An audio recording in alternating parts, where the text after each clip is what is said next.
En el patio de atrás. Hola, bienvenido, acompáñame a conocer una nueva historia. Que seguro nos hará pensar si en verdad estamos a salvo. Yo soy el señor D. Y esto es, En el patio de atrás, comenzamos. Escapé de la clínica. Pero el reflejo del retrovisor me recuerda que el juego nunca terminó. Dejé la clínica atrás, las palabras de Ramos repitiéndose en mi cabeza como un eco maligno. La traición era peor que la voz.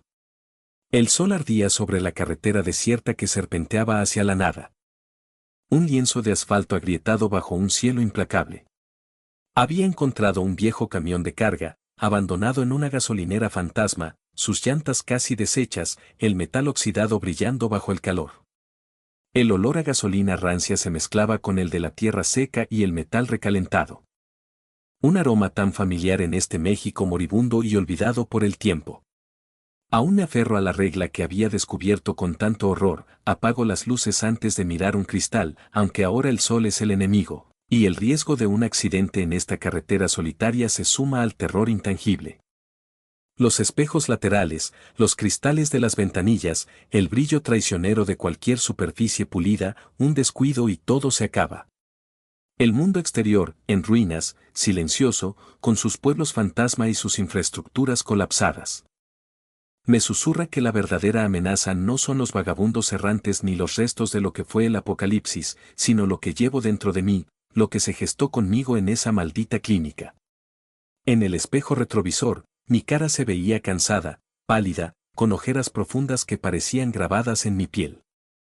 Por un microsegundo, mis ojos en el cristal se movieron solos, un instante antes que los reales, siguiendo algo en el camino que yo aún no percibía. Una mueca se dibujó en la comisura de sus labios. Una sonrisa imperceptible, fría, ajena a mí, que me heló la sangre. Mis manos temblaban en el volante, aferrándose al plástico desgastado.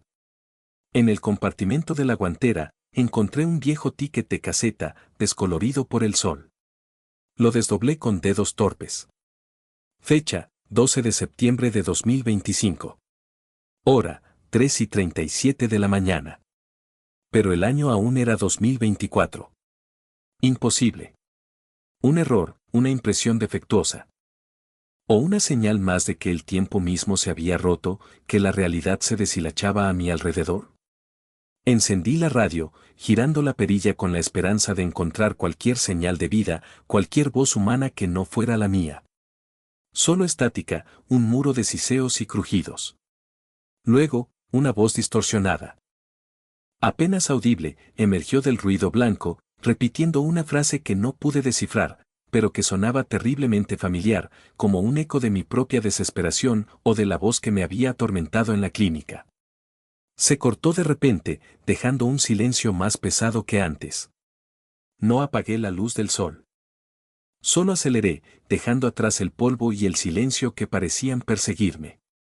El reflejo y yo, en una tregua incómoda, en un mundo que ya no es nuestro, un mundo donde mi propia imagen se ha vuelto mi peor carcelero, una entidad que me observa desde la prisión de los espejos. Me pregunto qué verá mi reflejo en los ojos de quien me mire ahora, si es que queda alguien por mirar.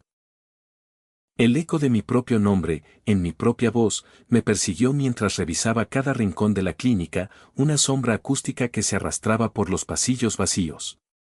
Abrí las puertas de la sala de exploración, del quirófano, de la pequeña sala de espera con sus sillas desvencijadas. Pero solo encontré oscuridad y el orden impoluto de un lugar desierto, congelado en el tiempo. El foco parpadeante del pasillo, un fluorescente viejo que zumbaba débilmente con un sonido irritante, proyectaba sombras largas y deformes que jugaban con mi cansancio acumulado y la falta de sueño. Convirtiendo cada mueble en una figura ominosa, cada esquina en un posible escondite. Intenté racionalizarlo, buscar una explicación lógica en el ruido monótono de la lluvia contra las ventanas, en el agotamiento extremo que nublaba mi juicio. En la paranoia de estar completamente solo en este fin del mundo olvidado por Dios y los pacientes, donde el único contacto con la civilización era el camión de la leche una vez por semana, si es que llegaba. Pero el llamado volvió, esta vez desde la sala de recuperación. Un susurro que se abrió paso a través de la densidad del aire. Martín. Un poco más fuerte, más insistente, como si se hubiera acercado, como si me estuviera esperando, paciente, silencioso. Me sentía observado desde algún punto ciego, desde algún lugar invisible pero palpable. Me detuve frente a un espejo empañado en el baño de servicio, pasándome una mano por la cara en un gesto nervioso, sintiendo la barba de varios días y el sudor frío. Mi reflejo me devolvía la mirada, inmóvil, exhausto, pero sentí una extraña disonancia. Como si el cristal no reflejara del todo lo que yo era en ese momento, sino una versión ligeramente alterada, una copia imperfecta. Cuando me giré para salir, me dio un vuelco el estómago. Juraría que el reflejo en el cristal de una ventana de la sala de espera, por un milisegundo imperceptible. Tardó un instante más en moverse, como si se aferrara a la imagen de mí un poco más, o como si empezara a tener vida propia, una voluntad incipiente. La inquietud se me clavó en los huesos, fría, real, como una aguja helada. La voz ahora no solo llamaba mi nombre con esa imitación perfecta y escalofriante, sino que murmuraba frases cortas, indistinguibles, justo a mi lado, como un susurro fantasmal que sentía directamente en la nuca, helándome la piel. La tensión era insoportable, cada sombra un potencial espectro. Cada crujido del viejo edificio un aviso. Comencé a evitar los cristales, las ventanas, los espejos, cualquier superficie reflectante se había convertido en una fuente de ansiedad, una trampa visual. Había algo antinatural en ellos, una amenaza silenciosa que se manifestaba en cada destello fugaz. Una advertencia tácita. Sentía un frío anómalo, un sutil pellizco en el alma, una vibración extraña cada vez que mi mirada tropezaba con mi propia imagen, como si mi esencia se disociara por un instante, se fragmentara. No quería ver lo que había más allá, ni lo que acechaba en ese otro lado del cristal. Una noche.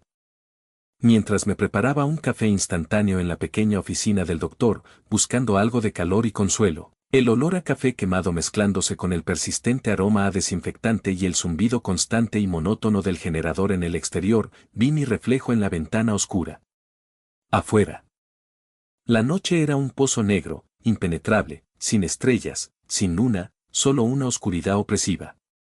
Moví la mano para tomar mi taza humeante de café de olla de la mesa de metal, pero la figura en el cristal pareció levantar la suya un milisegundo antes y con una lentitud extraña, casi deliberada. Como si me estuviera imitando o anticipando mi movimiento con una frialdad calculada. Un escalofrío helado y paralizante recorrió mi columna, una descarga eléctrica de puro terror que me dejó sin aliento. Sin pensarlo, sin planearlo, actuando por puro instinto de supervivencia, apagué la luz de golpe, sumergiendo el cuarto en una penumbra total. El reflejo desapareció en la oscuridad, esfumándose en la nada.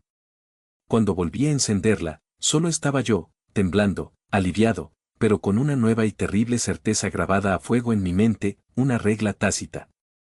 Una ley inquebrantable que acababa de descubrir por pura supervivencia: si un reflejo se mueve distinto a ti, no lo mires de frente, apaga la luz primero. Esa era la regla, la única forma de defenderme, y la había descubierto en el instante más aterrador de mi vida. Me aferré a la regla que había descubierto la noche anterior. Ahora, al entrar a cualquier habitación con un cristal o una superficie reflectante, apagaba la luz de inmediato. Era un ritual de supervivencia, una coreografía macabra que ejecutaba con precisión y pavor. Mis pasos eran cautelosos. Mis ojos escudriñaban cada posible reflejo antes de que mi mano buscara el interruptor. El silencio de la clínica se rompía solo por el sonido de mis botas en el piso de linóleo y el clic mecánico de los interruptores. La voz persistía. Esta vez, me llamaba desde la cocina, susurrando mi nombre con una imitación perfecta, incluso de mi tono de irritación y cansancio. Martín, ¿estás ahí? Se burlaba de mí, lo sentía en lo más profundo de mis huesos, una burla cruel y personal. Era como si supiera exactamente dónde golpearme, como minar mi ya frágil cordura. Entré con precaución. Las luces apagadas, y encendí mi linterna de mano, el haz de luz cortando la oscuridad densa. El rayo barría lentamente los utensilios viejos colgados en la pared, las ollas de aluminio abolladas y apiladas en los estantes, los frascos de especias vacíos en la repisa de madera. El aire era pesado, cargado con el rancio olor a comida de hospital, a medicinas vencidas y a algo más, algo indefinible que erizaba los vellos de mi nuca. Sobre la mesa de madera, junto a un bote de café desgastado y una taza sucia, encontré algo fuera de lugar, un ticket de Oxxo, arrugado y manchado. Como si hubiera sido olvidado a propósito. Lo desdoblé con manos temblorosas, mis ojos tratando de descifrar la letra descolorida. Compré una botella de agua, 15 de marzo, 22:30. Pero hoy era 13 de marzo. Y yo no había salido de la clínica en semanas, ni siquiera de este maldito cuarto de aislamiento. Mucho menos para ir a un Oxxo que probablemente ya ni existía en este pueblo fantasma.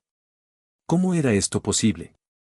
¿Estaba perdiendo la cabeza por completo, o la entidad estaba manifestándose de formas cada vez más tangibles, desafiando las leyes del tiempo y la realidad? En ese momento, la temperatura en la cocina descendió bruscamente, el aire se volvió gélido y el olor a cloro se hizo insoportable, acre, punzante en mis fosas nasales, como si algo invisible, gélido, hubiera pasado muy cerca de mí, dejando un rastro químico, casi purificador. Me sentí observado, expuesto. Como un espécimen bajo un microscopio, mi desesperación siendo el objeto de su estudio. El ticket del Oxxo era una burla cruel, una prueba irrefutable de que lo que fuera esta presencia podía alterar el tiempo, o mis percepciones de él, manipular mi realidad a su antojo. Estaba jugando conmigo, saboreando mi miedo y mi confusión. El terror se hacía más denso, palpable. Como una niebla fría que envolvía cada rincón de la clínica, y de mi mente. La voz, ya más insistente, más segura de sí misma, me había atraído al baño principal, al final del pasillo. Era un eco perverso de mi propia conciencia, retándome: Martín, te veo, ¿no me vas a mirar? Sabía que ahí había un espejo enorme, una pared de cristal que abarcaba casi todo el lavabo. El más grande de toda la clínica, y no había forma de cubrirlo, no había sábanas ni mantas suficientes para ocultar su superficie brillante. Con un nudo en el estómago que me subía hasta la garganta, encendí la luz. Mi mano temblorosa en el interruptor. Mi propio reflejo, en el enorme espejo sobre el lavabo, parpadeó un instante antes que yo. Una fracción de segundo, apenas perceptible para el ojo humano, pero real, innegable. Mi corazón dio un vuelco, un golpe seco contra mis costillas. Luego, sus ojos se movieron un instante antes que los míos, fijos en algún punto más allá de mi hombro. Una sonrisa ladeada, no mi sonrisa, se dibujó lentamente en su boca, estirando los músculos de un rostro idéntico al mío, pero cargado de una malicia que no me pertenecía. Era una mueca antinatural. Una promesa de algo retorcido, de una posesión inminente. Mi corazón martilleaba contra mis costillas, un tambor de pánico resonando en el silencio del baño. Con un grito mudo que se atoró en mi garganta, un grito que no pude emitir, extendí mi mano hacia el interruptor de la luz, intentando alcanzarlo antes de que fuera demasiado tarde. Mi reflejo también, pero su mano se movía lenta, casi burlona, como si disfrutara mi desesperación, estirando el momento. Sus dedos se acercaban al interruptor, casi tocándolo, a punto de encontrarme con él, de que nuestras manos se fusionaran en el cristal. De que su voluntad suplantara la mía. En el último segundo, justo cuando mis dedos estaban a punto de alcanzar el plástico, la oscuridad me envolvió. Respiré agitado, mis pulmones quemando por el esfuerzo, mi corazón martillando como un pájaro atrapado. Sabiendo que estuve a punto de perder algo más que mi cordura en ese instante. Estuve a punto de perder mi propia imagen, mi identidad, mi mismísimo ser. Después de esa noche en el baño, la clínica se sentía diferente. La voz se había silenciado, la atmósfera estaba enrarecida por una calma tensa, pero el terror persistía, ahora con un nuevo matiz, la sensación de que algo me había vigilado de cerca, esperando el momento justo para actuar, para reclamarme. Me sentía vacío, vulnerable, como si una parte de mí ya no me perteneciera. Una mañana, mientras intentaba limpiar el consultorio del doctor, un consultorio que había permanecido intacto y clausurado desde que llegué, casi como un santuario intocable, mi mano rozó algo inusual. Encontré una pequeña grabadora oculta en un cajón con doble fondo, detrás de unos papeles viejos y polvorientos. Era un modelo viejo, de casete, con botones desgastados, pero parecía funcionar aún. La encendí. El chirrido inicial del casete al girar fue seguido por la voz del Dr. Ramos. Mi supuesto amigo y el único contacto que tenía con el exterior antes de quedar atrapado aquí. Su tono era serio, casi tembloroso, cargado de una culpa que ahora podía discernir. Martín, lamento esto profundamente, de verdad lo hago. Pero lo necesitábamos. Necesitábamos un sujeto de prueba. Y tú eras el candidato ideal por tu aislamiento, por tu desconexión con el mundo exterior. La entidad se alimenta de la confusión de los reflejos, de la ruptura de la autoimagen, de la disociación. Tú eres perfecto para observar cómo reacciona, cómo se manifiesta en un entorno controlado. Mi garganta se secó. Las palabras eran como golpes, cada una un martillazo en el pecho. No estaba solo. No era una psicosis, no había enloquecido por el confinamiento. Alguien me había enviado aquí, sabiendo exactamente lo que me esperaba, orquestando mi tormento. Una traición impensable, una trampa cuidadosamente tendida en la oscuridad. Usando mi propia existencia como cebo. El doctor continuaba, su voz ahora un susurro casi inaudible en la cinta, como si temiera ser escuchado por la entidad misma. Si un reflejo se mueve distinto a ti, no lo mires de frente, apaga la luz primero. Es la única forma de contenerlo. De evitar que te consuma por completo, que se apodere de lo que eres. Espero que esta advertencia te llegue a tiempo, Martín. Te observé. No quería que esto pasara, pero era necesario para entenderlo. El sonido del clic final del botón de stop resonó en el silencio. Un ruido mecánico que se sentía tan definitivo como una sentencia, dejándome con el eco de una verdad monstruosa y la amargura de la traición de quien creía mi único aliado. Porque a veces lo peor no está bajo la cama, está en el patio de atrás.